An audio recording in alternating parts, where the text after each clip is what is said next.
원내대표가 일단 국회 정상화기로 일단 아직 완전 합의는 아닌 것 같은데 일단 합의를 했다는 의견이 모아졌다 정도죠. 그러니까요. 예. 일단 지금 상임위 가동이 중단됐는데 강경호 외교부 장관 이제 그 임명장 주면서 이제 중단이 됐는데 일단 정상화기로 네. 이렇게 이제 그 일단 합의를 봤다는 이런 소식이 좀 전해지고 있는데요. 아직 세부 사항이 다 정리된 건 아니고요. 그렇죠. 그럼 이게 나중에 가서 또 이게 틀어질 가능성도 있다고 보세요? 물론이죠. 그러니까 특히 이제 추경에 대해서는 네. 입장이 아직 정리가 안 된 것 같은데요. 그러게요. 그런데 추경이 굉장히 중요한 항목이잖아요. 이건 별개라고 하니까 오늘 합의해서 네. 추경을 어떻게 그럼 이제 심사해서 할 것이냐는 또 별개로 빼놨다고 하니까 네. 이것도 상당히 좀 큰 산이라고 봐야 되는 거고. 네. 그다음에 7월부터 이제 상임위 가동하면서 업무 보고 받는 것으로 이제 합의를 본 것 같은데 조국 민정수석의 국회 운영위원회 출석 문제 이것도 아직 완전한 합의를 보지를 못한 것 같고 아직 뭐라고 할까요? 뇌가 아직은 남아있다 이렇게 봐야 되겠네요. 이렇게 본다면. 그러니까 이제 얘기가 좀 진전이 이루어지고 있는 거고요. 그렇죠. 역시 이제 정부 여당에서 좀 양보를 해야지 합의가 이루어지는 거죠. 아 그래요? 네. 어떤 양보를 말씀하시는 거예요? 그러니까 조국 수석의 출석이라든가 아니면 대통령의 입장 표명이라든가 네. 이제 그런 게 있어야지 되지 않겠어요? 자, 그러면 한번 이걸 여쭤볼게요. 그 임종석 청와대 비서실장은 입장 표명을 했단 말이죠. 5월 말에. 네. 근데 야당은 임종석 실장의 이 정도 입장 표명 갖고는 안 되겠다. 문재인 대통령이 직접 입장 밝혀라 이렇게 요구를 해온 거잖아요. 예. 근데 문재인 대통령이 입장 표명 안 하고 있습니다. 왜라고 보세요?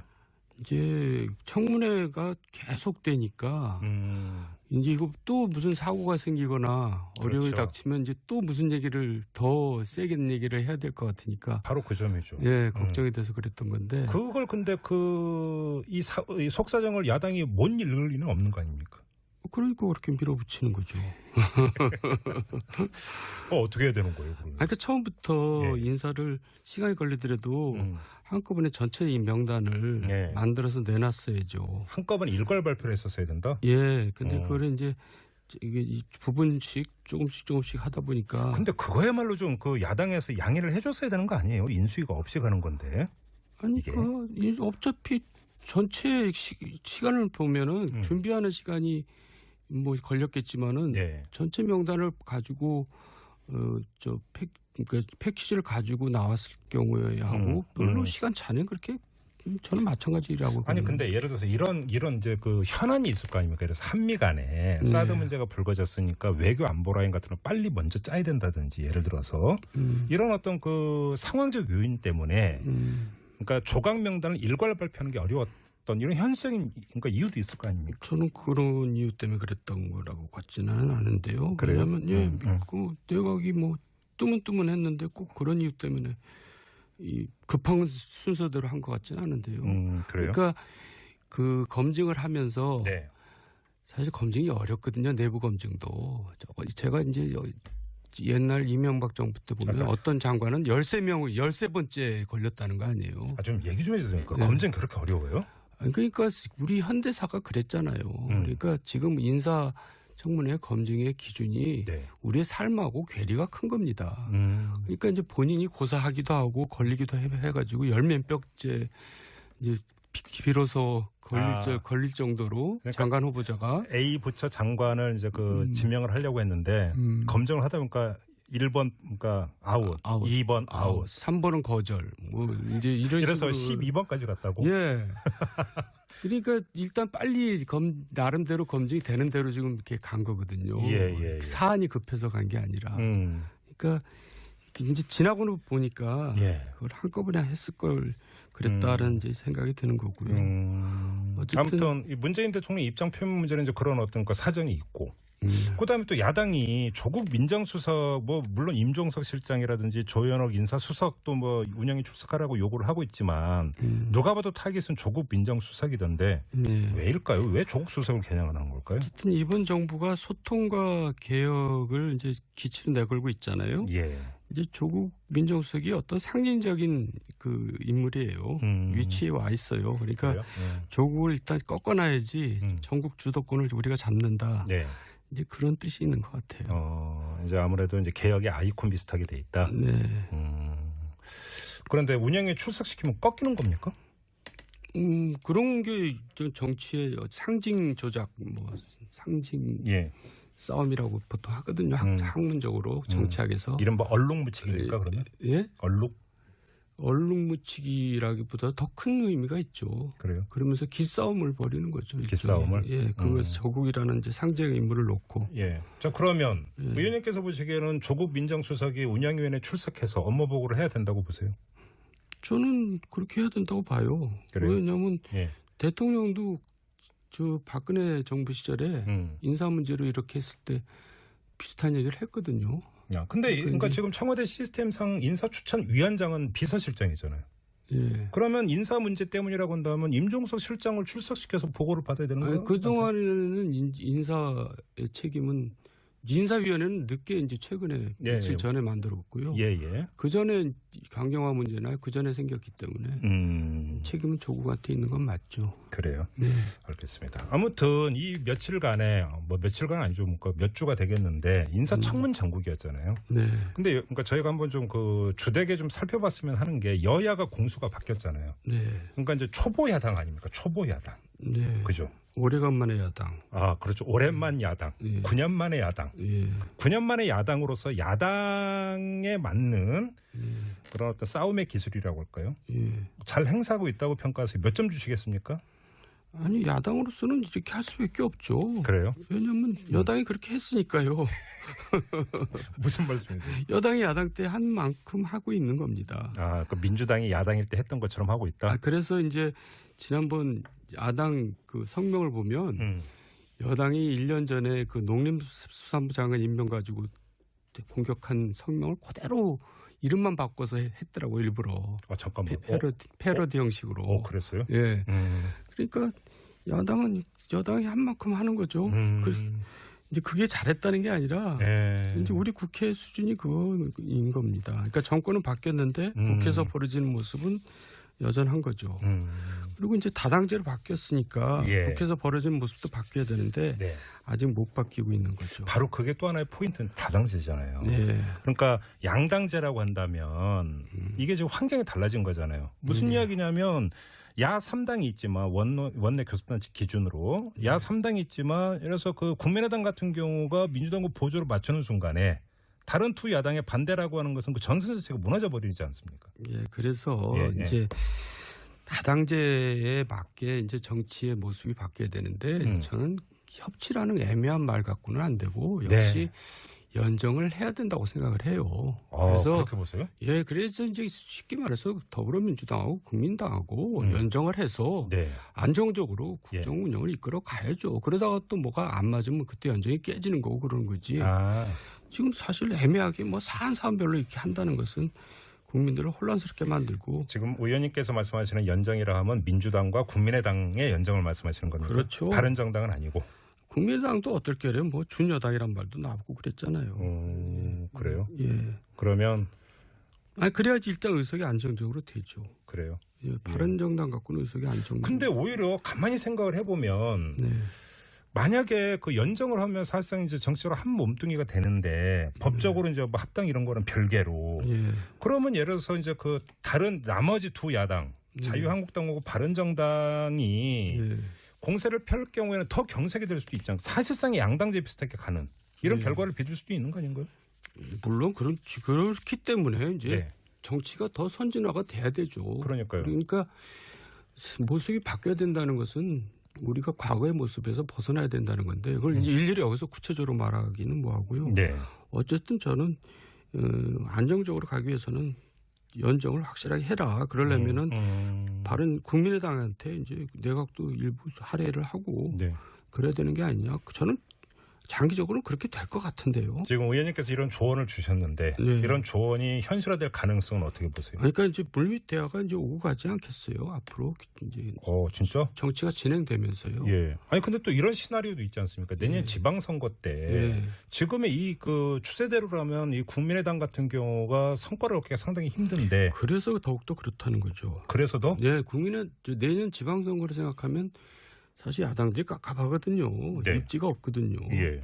그래서들 더욱더 그렇게 저는 예상을 하는 겁니다. 그러면 지금 그 말씀을 해석을 하면 국민의당 입장에서는 연정을 하고 싶은 마음이 굴뚝 같다. 네. 그렇게도 해석을 할 수 있는 건데 오히려 민주당보다 더 속마음은 더 적극적일 수도 있다.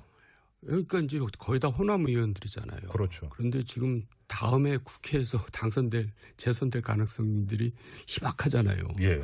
그러니까 속마음은 굴뚝 같죠. 속마음은? 예. 민주당의 속마음은 어떨까요? 민주당도 뭐 필요하죠. 근데 오히려 민주당 입장에서는 지금 이대로 가는 게 더 좋을 수도 있지 않을까 싶은 생각도 드는데. 에이, 지금 국정이 이렇게 가면 힘들 겁니다. 계속. 그래요? 예. 아니 왜 그러냐면 네. 지금까지 그 정부 출범 이후에 그 모습을 보면 국민의당은 사실은 캐스팅 보트를 쥐고 있으면서 네. 몸값을 올릴 수 있는데 예. 오히려 나타난 양상을 보면 캐스팅 보트를 쥐고 있는 그런 어떤 귀한 정당의 모습이기보다는 안팎에서 어떤 뭐냐면 그 끼이는 그런 정당의 모습을 보여오지 않았느냐라는 거죠. 그러니까 결과는 이제 지지율로 봐야 되는데 네. 지지율이 한 자릿수밖에 못 되잖아요. 그렇죠. 그러니까 결국 국민의당이 다당제에 맞게 지금 역할을 하고 있다고 볼 수가 없죠. 지지율이 아주 한 자릿수라는 것이 그것을 보여주고 있는 거죠. 그래요. 자, 근데 이런 그럼 시나리오 어떻게 됩니까? 그 민주당하고 국민의당이 연정을 했습니다. 네. 근데 그 순간에 네. 내지 그 시차를 두고 네. 자유한국당과 바른정당이 또 함께하면 네. 사실상 양당제로 돌아가는 거잖아요. 네. 그 가능성은 어떻게 보세요? 별로 가능성이 없어 보이지만은 바른정당에 있다가 네. 자유한국당으로 돌아간 장제원 의원은 그렇게 주장을 하던데. 주장을 하고 있죠. 예. 근데 이제 워낙 그 두 당은 감정의 골이 깊고요. 또 친박 청사회라는 그 과제가 이제 있는데 네. 그게 해결이 안 되고 있어요. 그래가지고 만약에 그게 해결이 된다면 뭐 양분당 구조로 돌아갈 수도 있죠. 그러니까 실제로 지금 우리가 그 갈림길에 서 있는 겁니다. 다시 양당제로 돌아가느냐. 그러니까요. 다당제를 정말 원활하게 하느냐. 저는 지금 어쨌든 좀 새로운 이제 우리 단계로 진입하는 거죠. 우리 정치도. 그러니까요. 네. 의원님은 이제 다당제 틀이 좀 그 안정화됐으면 좋겠다 이런 입장이시죠. 네.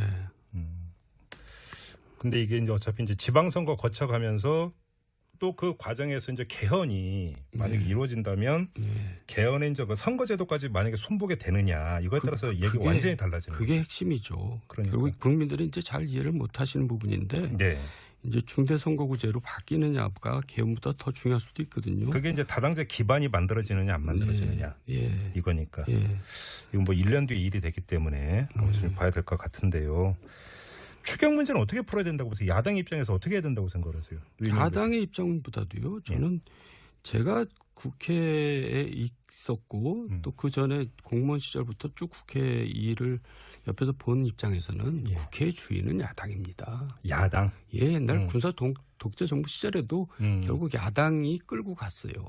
여당은 양보하면서. 예. 그러니까 추경 문제도 여당에서 양보를 해야죠. 양보 그럼 추경에 한정을 한다면 여당에서 어떻게 양보를 할 수 있는 겁니까? 그러니까 야당이 지금 요구하고 있는 것이 대통령의 입장 표명과 국회 운영위 개최해서 이제 뭐 추경 처리를 협조해 줄 수 있는 환경을 먼저 만들어라 이 말씀인 거죠. 그리고 대통령도 지금 그 모습이 좋습니다. 예. 문재인 대통령의 지금까지 해온 모습을 봐서는 그렇게 양보하는 것이 국민들한테 박수와 갈채를 받는 걸 같은데요. 그래요. 네. 그러면 지금 안경환 법무장관 후보자가 사퇴를 했으니까 다시 이제 그 장관으로 치면 이제 세 자리가 지금 아직 남아 있는 건데 세 자리를 만약에 지명을 하고 나면 장관급은 일단 지명이 끝나니까 그 타이밍에 입장을 표명할 가능성은 어떻게 보세요?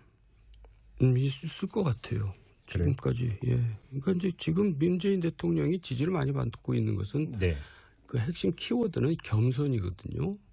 그렇게 보세요? 예, 겸손이 국민으로부터 지금 환호를 받고 있는 거죠. 그렇다면은 거기에 맞게 이제 하는 것이 결국 그 입장 표명이죠. 그러면 그런 입장 표명한다고 해서 문재인 대통령의 국정 장악력이라든지 저는 깎일 것 같지 않은데요.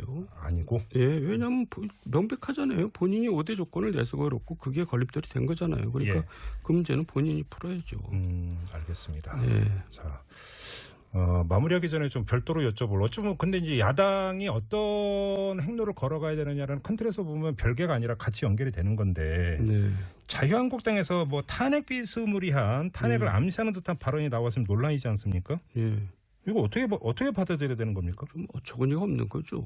좀 시대착오적인 발언 아니겠어요? 지금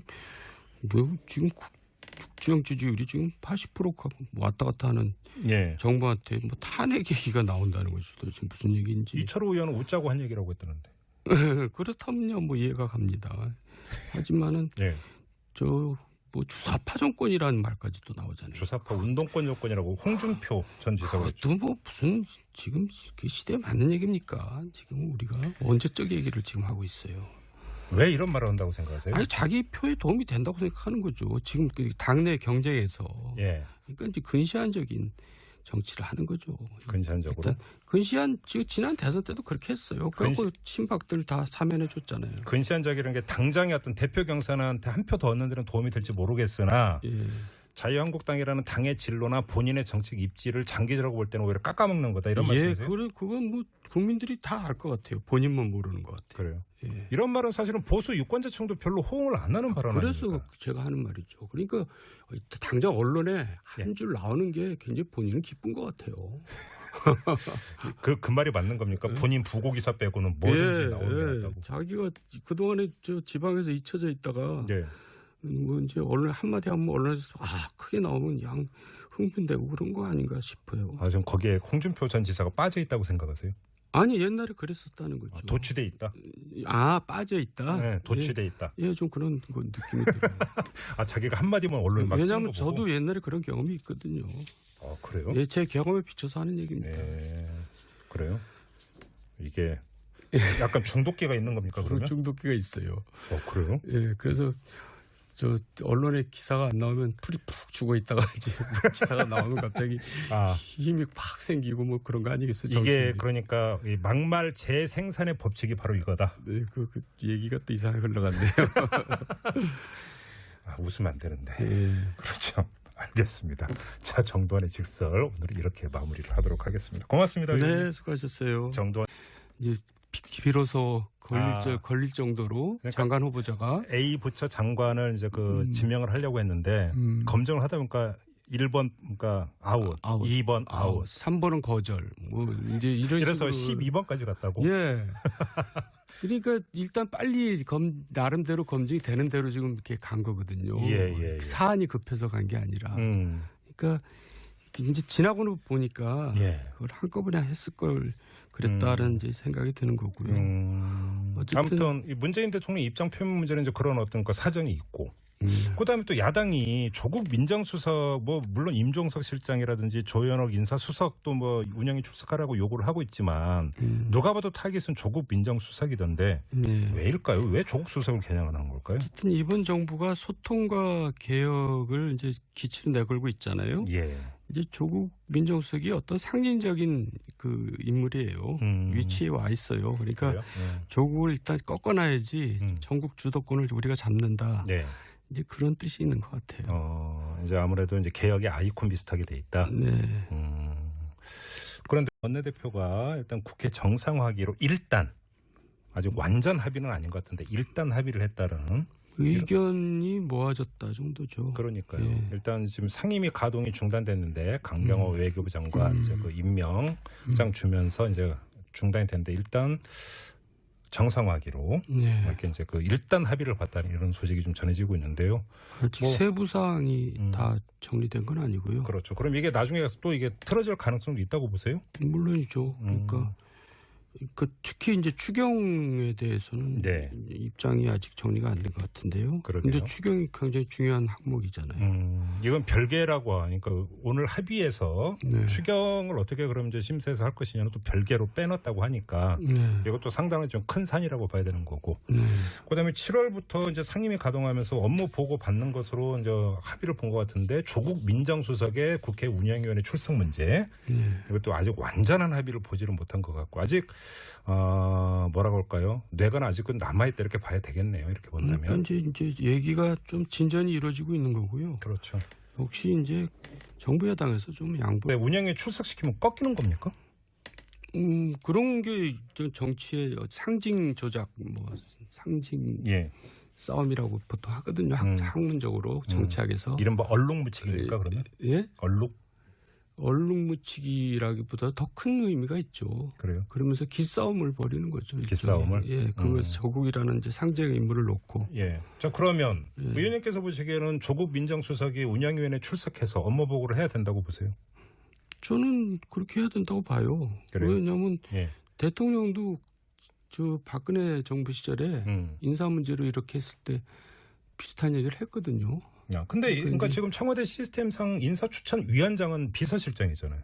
예. 그러면 인사 문제 때문이라고 한다면 임종석 실장을 출석시켜서 보고를 받아야 되는 거예요? 그동안에는 인사의 책임은 인사위원회는 늦게 이제 최근에 며칠 전에 만들었고요. 그 전에 강경화 문제나 그 전에 생겼기 때문에 책임은 조국한테 있는 건 맞죠. 그래요. 네. 알겠습니다. 아무튼 이 며칠간에 며칠간 아니죠, 몇 주가 되겠는데 인사청문 장국이었잖아요. 네. 근데 그러니까 저희가 한번 좀 그걸 해야지 합의가 이루어지는 거죠. 아 그래요? 네. 어떤 양보를 말씀하시는 거예요? 그러니까 조국 주석의 출석이라든가 아니면 대통령의 입장 표명이라든가. 네. 이제 그런 게 있어야지 되지 않겠어요? 자, 그러면 한번 이걸 여쭤볼게요. 그 임종석 청와대 비서실장은 입장 표명을 했단 말이죠. 5월 말에. 네. 근데 야당은 임종석 실장의 이 정도 입장 표명 갖고는 안 되겠다. 문재인 대통령이 직접 입장 밝혀라. 이렇게 요구를 해온 거잖아요. 근데 문재인 대통령이 입장 표명을 안 하고 있습니다. 왜라고 보세요? 이제 청문회가 계속되니까 이제 이거 또 무슨 사고가 생기거나 어려움이 닥치면 이제 또 무슨 얘기를 더 세게 얘기를 해야 될 것 같으니까 바로 그 점이죠. 예, 걱정이 돼서 그랬던 건데 그걸 근데 이 속사정을 야당이 못 읽을 리는 없는 거 아닙니까? 그러니까 그렇게 밀어붙이는 거죠. 어떻게 해야 되는 거예요? 그러면? 그러니까 처음부터 인사를 시간이 걸리더라도 한꺼번에 전체 이 명단을 만들어서 내놨어야죠. 한꺼번에 일괄 발표를 했었어야 된다? 예. 근데 그거를 이제 이게 부분씩 조금씩 하다 보니까. 근데 그거야말로 좀 그 야당에서 양해를 해줬어야 되는 거 아니에요? 인수위가 없이 가는 건데. 아니, 어차피 전체 시간을 보면은 준비하는 시간이 뭐 걸렸겠지만은 전체 명단을 가지고 그러니까 패키지를 가지고 나왔을 경우에 하고 별로 시간 차는 그렇게 저는 마찬가지라고. 아니 근데 예를 들어서 이런 이제 그 현안이 있을 거 아닙니까? 그래서 한미 간에 사드 문제가 불거졌으니까 외교 안보 라인 같은 거 빨리 먼저 짜야 된다든지 예를 들어서 이런 어떤 그 상황적 요인 때문에 그러니까 조각 명단을 일괄 발표하는 게 어려웠던 이런 현실적인 그러니까 이유도 있을 거 아닙니까? 저는 그런 이유 때문에 그랬던 거라고 같지는 않은데요. 그래요? 왜냐하면 그 내각이 뭐 뜨문뜨문했는데 꼭 그런 이유 때문에 이 급한 순서대로 한 것 같지는 않은데요. 그래요? 그러니까 그 검증을 하면서 사실 검증이 어렵거든요. 내부 검증도. 제가 이제 옛날 이명박 정부 때 보면 어떤 장관은 13번째 걸렸다는 거 아니에요. 좀 얘기 좀 해주세요. 검증 그렇게 어려워요? 그러니까 우리 현대사가 그랬잖아요. 그러니까 지금 인사청문회 검증의 기준이 우리의 삶하고 괴리가 큰 겁니다. 그러니까 이제 본인이 고사하기도 하고 걸리기도 해가지고 열몇 벽째